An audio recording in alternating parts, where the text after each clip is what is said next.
After months of negotiations, our contact finally agrees to show us to one of the illegal laboratories that are feeding the UK's growing steroid habit.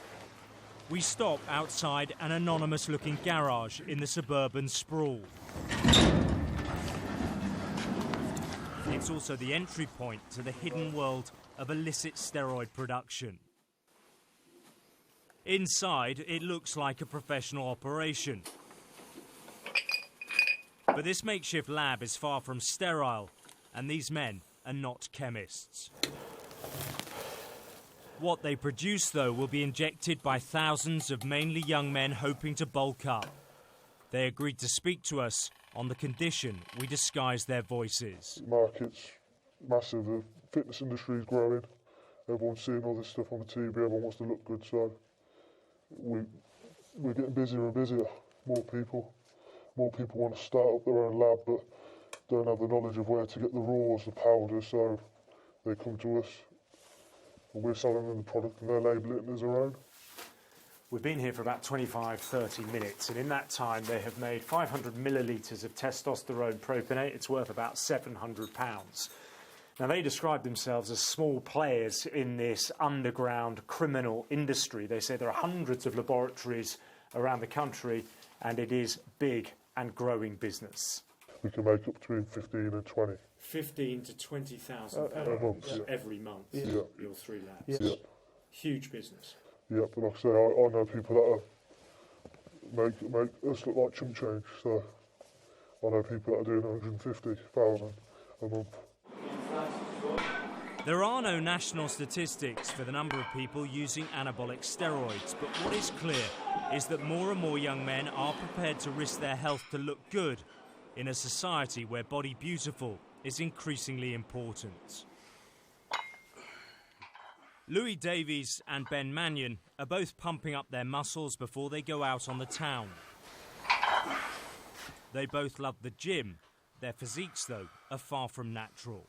I take steroids because I want to look the best. I don't ever want to feel like I'm second best. I want to look the best. And in terms of widespread, it's all over. Every single gym has it. A lot of people get like acne and stuff like that. I'm not really an acne-prone person. I've had a bit of gyno, but which is where you have inflammation of like the nipple, which isn't really that big of a deal, to be honest with you. I just got rid of that with some tablets. I mean, the health issue for me right now, it's not really. I feel healthy. I feel on top of the world.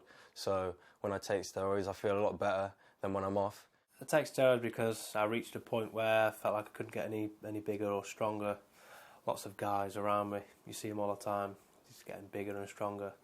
It's just a case of like you feel frustrated and you constantly think, what if all the time. You constantly ask yourself, what if I did take him? What would happen? And decided to take the risk. All the athletes in this gym are getting stronger through hard work alone. Here the message is strictly anti-steroids. And 1, 2.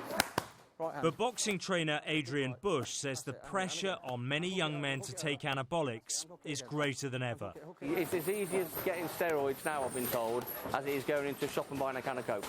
You watch a film now on telly and some actor is cut, bulky, and they want to look like that. It's just a look, that's all it is, and they don't understand the consequences of it developing on to ruining their life, if not killing them.